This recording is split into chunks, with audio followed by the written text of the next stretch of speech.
10ویں صدی عیسوی کے بعد سے وہ نفرت کا دھارا صلیبی جنگوں کی شکل میں عالم اسلام پر ٹوٹ پڑا، اور اس کے بعد حال ہی میں جو فتح انہوں نے حاصل کی، نوٹ کر لیجئے کہ جہاں تک پروٹیسٹنٹ مذہب کا تعلق ہے وہ تو پہلے سے ان کی جیب میں تھا۔ یہ ویسٹ کا لفظ آپ نے پڑھا ہوگا اور اخبارات میں آتا رہا خلیج کی جنگ کے دوران۔ ویسٹ ایک تو کہتے ہیں یہ بھیڑ جو کاٹ جاتی ہے، منہ سوج جاتا ہے، ایک یہ ویسٹ مخفف ہے، وائٹ اینگلو سیکسن پروٹیسٹنٹس۔ سب سے پہلے یہود نے انہیں شکار کیا، اپنا اعلی کار بنایا۔ یہی وجہ ہے آپ کو معلوم ہے 1917 میں انگریزوں کے ذریعے سے انہیں یہ اجازت ملی کہ فلسطین میں زمینیں بھی خرید سکتے ہیں، جائیدادیں بھی خرید سکتے ہیں۔ بالفور ڈیکلریشن، انگلستان کا وزیر خارجہ تھا جس نے کہ یہ اجازت دلوائی ہے، ورنہ یہ کہ خلافت عثمانیہ جب تک قائم رہی ہے، خلیفہ عثمانی ترک خلیفہ نے اجازت نہیں دی، اس لیے کہ حضرت عمر رضی اللہ تعالیٰ عنہ نے، یہ بھی اب تاریخ کی ایک حقیقت بیان کر رہا ہوں جو شاید بہت سے حضرات کے علم میں نہ ہو، کہ جب یروشلم کے عیسائیوں نے سرنڈر کیا ہے یروشلم، حضرت عمر آئے ہیں، تشریف لائے ہیں مدینہ منورہ سے چارج لینے کے لیے، اس وقت جو ٹریٹی لکھی گئی ہے، جو معاہدہ ہوا ہے، اس میں وہاں کے یہودیوں، یہاں کے عیسائیوں نے طے کرایا تھا کہ یہاں آپ یہودیوں کو آباد ہونے کی اجازت نہیں دیں گے۔ یہودی آ سکتا ہے، زیارت کر سکتا ہے، اپنے مقامات مقدسہ کو آ کر دیکھ سکتا ہے، یہاں آباد نہیں ہو سکتا۔ اور یہ کون شرط رکھ رہا ہے؟ عیسائی۔ اس وقت تک عیسائیوں کی دشمنی یہودیوں کے ساتھ اس درجے میں تھی، اور یہی حضرت عمر رضی اللہ تعالیٰ عنہ کی وہ شرط تھی کہ سلاطین عثمانیہ، خلفاء عثمانیہ نے بھی، حالانکہ یہودیوں نے بڑی سے بڑی رشوت دینے کی کوشش کی ہے، سلطان عبدالحمید خان کو یوں سمجھیے کہ سیم و زر سے خریدنے کی کوشش کی ہے، لیکن اس کے باوجود ان کا کہ جو فیصلہ حضرت عمر کر گئے تھے، جو کمٹمنٹ رضی اللہ تعالی عنہ ان کی ہے، میں اس سے سر منہ انحراف نہیں کر سکتا۔ اصل میں اسی کی تو سزا ہے جو فری میسنری کے ذریعے سے خلافت کا خاتمہ کرایا گیا، کہ یہی سب سے بڑی رکاوٹ ہے۔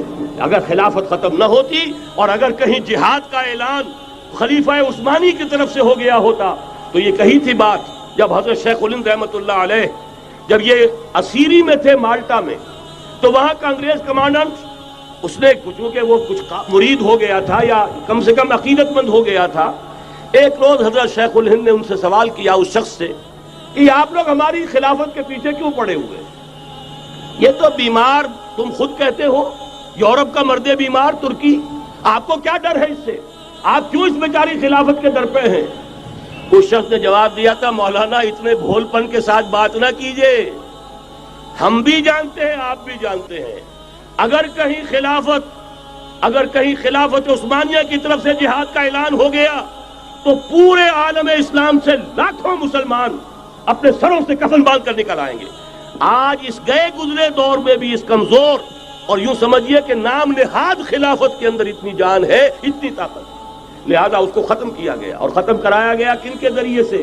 وہ جو مسلمان کہلاتے ہیں تھے فری میسن، مصطفیٰ کمال پاشا فری میسن، اور اس کے ذریعے سے انہوں نے سارے کام جو کروائے وہ در حقیقت اپنی سازشوں کے ذریعے سے اور مسلمانوں کو استعمال کر کے کروائے۔ بہرحال بات لمبی ہو رہی ہے، پہلی بات تو یہ ہے کہ وہی نقشہ اس وقت کا آج بھی ہے جہاں تک یہودیوں کا تعلق ہے، لیکن فرق یہ واقع ہو گیا کہ اس وقت عیسائی یہودیوں کے تابع نہیں تھے، بلکہ عیسائیوں اور یہودیوں کے مابین دشمنی تھی۔ آج یہودی عیسائیوں پر مسلط ہو چکا ہے، فرنگ کی رگے جاں پنجے یہود میں ہے، اور آج کے فرنگ کا لیڈر امریکہ ہے۔ امریکہ کا صدر یوں سمجھیے کہ وہ ان یہودیوں کا غلام ہے، مجال نہیں کہ ان کی مرضی سے ادھر سے ادھر ہو جائے، اور اگر کوئی غلطی سے ادھر سے ادھر ہو جائے تو اس کا پتہ چاک ہو جائے گا۔ آپ دیکھیے کیا حشر ہوا ہے بش کا، حالانکہ بہت بڑا ہیرو بن کر نکلا تھا گلف وار سے، لیکن ذرا سا ایک بیان دے دیا تھا کہ جو اسرائیل کو پسند نہیں آیا، تو جو الیکشن میں چاروں شانے چت ہوا ہے اس کا جو حشر ہوا ہے وہ دیکھ لیجیے۔ تو پہلی بات تو یہ سمجھ لیجئے کہ آج بھی یہودی، یہ نیو ورلڈ آرڈر ہے، نیو ورلڈ آرڈر، اور اس میں عیسائی دنیا اس کی اعلی کار ہے۔ اب صورتحال کیا ہے؟ عیسائی دنیا، میں ایک بات بتا رہا تھا بیچ میں رہ گئی، کہ جہاں تک پروٹیسٹنٹ عیسائی تھے وہ تو پہلے ان کے ہاتھ میں تھے، حال ہی میں انہوں نے جو فتح حاصل کی ہے وہ کیتھولک عیسائیت کو بھی اپنے ہاتھ میں لے لیا ہے۔ چنانچہ پوپ صاحب نے فرمان جاری کر دیا ہے کہ ہمارے خداوند یسوع مسیح کے قتل کی ذمہ داری ان یہودیوں پر نہیں ہے، بری کر دیے گئے۔ 1900 برس کے بعد، بلکہ 2000 برس کے قریب ہو گئے، انہیں ایگزونریٹ کر دیا گیا، ایبسالو کر دیا گیا، ان پر ذمہ داری نہیں۔ نتیجہ یہ نکلا ہے کہ ابھی چند مہینے پہلے جو مذاکرات صلح کے ہو رہے تھے، جن میں یاسر عرفات بھی تھے اور یہ اسحاق رابین گیا ہوا تھا واشنگٹن، وہاں سے واپس آیا ہے تو روم میں رک کر پاپائے روم سے ملاقات کر کے تشریف لائے ہیں، انہیں دعوت دی ہے کہ یروشلم آئیے، اور ویٹیکان نے تسلیم کر لیا ہے اسرائیل کو، اور ویٹیکان کا اب جو ہے ایک ایمبیسی، اس کا جو ہے سفارت خانہ وہ یروشلم میں بننے والا ہے، اور پوپ صاحب بھی وزٹ کرنے والے ہیں۔ گویا کہ یہ گٹھ جوڑ اب مکمل ہو چکا، اب کہیں اس میں کوئی کمی نہیں رہی۔ اس یونائٹڈ فورس کے ساتھ یہ نیو ورلڈ آرڈر اس وقت عالم اسلام پر حملہ آور ہے۔ اب اس میں نوٹ کیجئے کہ اس وقت کی فضا ہے کیا۔ عالم اسلام میں سے عالم عرب ان کے شکنجے میں جا چکا، کیوں بنا کر کھڑے ہوئے ہیں اسرائیل کو ماننے کے لیے اور سر تسلیم خم کرنے کے لیے۔ انہیں بلا کر میڈرڈ میں پیش کیا گیا یہودیوں کے سامنے کہ تم جن کے ساتھ ایک ٹیبل پر بیٹھنے کو تیار نہیں تھے، میڈرڈ میں آؤ، آؤ اپنا قبرستان دیکھو، یہ اسپین کی سرزمین جہاں تم نے 800 برس حکومت کی تھی، یہ تمہارا قبرستان، یہاں آؤ اور بیٹھو اور ان کے ساتھ بات کرو۔ گئے تھے کہ نہیں تمام فرنٹ لائن سٹیٹس میڈرڈ میں؟ حالانکہ کوئی بین الاقوامی کانفرنس کبھی میڈرڈ میں نہیں ہوئی، یا تو یہ واشنگٹن میں، بعد میں وہ سارے معاملات واشنگٹن میں چلے، شروع وہاں سے کیا۔ اس لیے کہ نیوز ویک کا کچھ عرصے پہلے کور سٹوری جو تھی 1992 is the year of Spain. Why? 1592 was the year of the fall of Granada.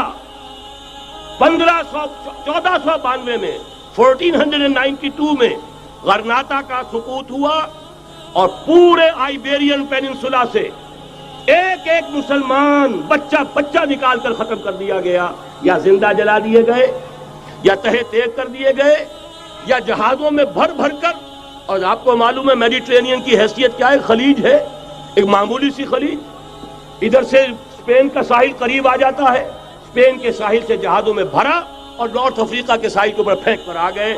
پورے ہسپانیہ میں جہاں 800 برس مسلمان کی حکومت رہی، ایک بچہ بھی مسلمان نام کا موجود رہا۔ یہ تھا 1492، اور اب آیا تھا 1992۔ 1992 is the year of Spain۔ اسی لیے ورلڈ اولمپکس رکھے گئے، وہاں دلہن کی طرح سجایا گیا ہسپانیہ کو، اور بلایا گیا، طلب کیا گیا، سمن کیا گیا تمام دول عرب کو، آؤ یہاں بیٹھو، اور یہاں بیٹھ کر اپنے ان یہودی دشمنوں کے ساتھ مصالحت کی بات شروع کرو۔ بہرحال نوٹ کر لیجئے، عالم عرب جا چکا۔ کوئی دن کی بات ہے، میں سنسنی پیدا نہیں کرنا چاہتا، لیکن حالات اور واقعات سے نگاہیں بند کرنا بھی کوئی دانش مندی کی بات نہیں ہے۔ یہ ایودھیا کی مسجد شہید کی گئی، ابھی یہ ایک بہت بڑا مزار جو ہے شہید کیا گیا، اور اس کے ساتھ کئی مسجدیں شہید کی گئی۔ یہ سب کیا ہے؟ یہ مسلمانوں کی نفس دیکھی جا رہی ہے کہ کوئی غیرت اور حمیت نام کی کوئی شے باقی ہے؟ جیسے علامہ اقبال نے وہ نظم لکھی تھی، عبد القادر روہیلا بڑا ظالم جفاجو کینہ پرور تھا، لیکن یہ کہ اس نے جو ایک ٹیسٹ لیا تھا کہ وہ جو عورتیں ہیں تیموری خاندان کی، ان میں کوئی رمق رہ گئی ہے؟ معلوم ہوا کہ نہیں، کہ غیرت نام تھا جس کا گئی تیمور کے گھر سے، ختم، غیرت نکل گئی۔ اسی طرح ایودھیا کی مسجد، اب چرار شریف، اور یہ کوئی دن کی بات ہے کہ اب مسجد اقصیٰ کا نمبر آیا کہ آیا، اس کے لیے پوری تیاریاں ہو چکی ہیں۔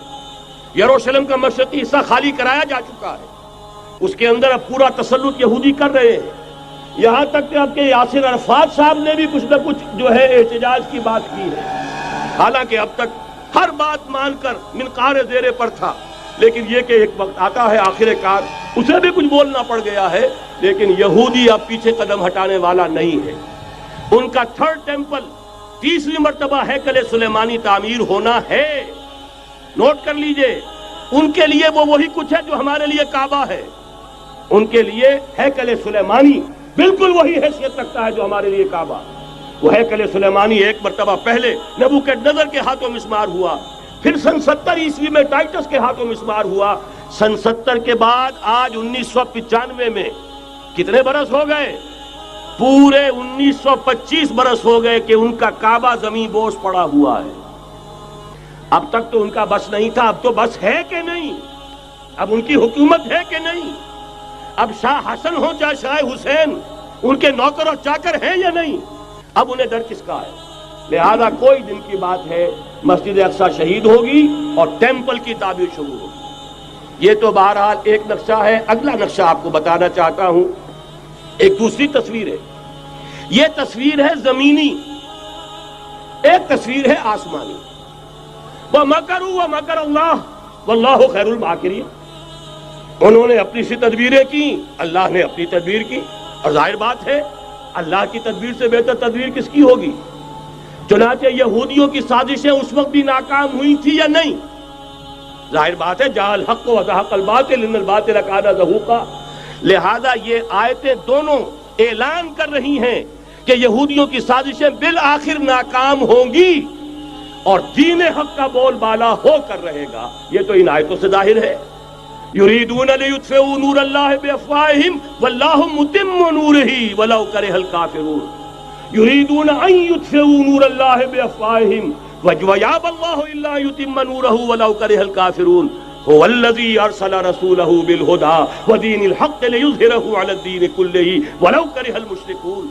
اللہ نے تو بھیجا ہی ہے اپنے رسول کو اس فیصلے کے ساتھ اور یہ ذمہ داری اور مشن دے کر کہ جو دین حق آپ کو دے کر بھیجا جا رہا ہے اسے غالب کیجئے، نافذ کیجئے، قائم کیجئے. اس مشن کے ساتھ بھیجا جا رہا ہے اور وہ بہرحال آیا. جاء الحق وزهق الباطل ان الباطل کان زہوقا. لیکن نوٹ کرنے کی بات یہ ہے، ذرا یہاں تھوڑا سا تحمل کے ساتھ غور کیجئے گا، کہیں میرے خلاف کوئی فتویٰ دینا شروع کر دیں. کیا حضور کا مقصد بعثت اس وقت مکمل ہو گیا تھا؟ ایک درجے میں ہو گیا کہ جزیرہ نماء عرب پر اللہ کے نور کا بھی اتمام ہو گیا، اللہ کا دین بھی غالب ہو گیا. ہو گیا کہ نہیں ہو گیا؟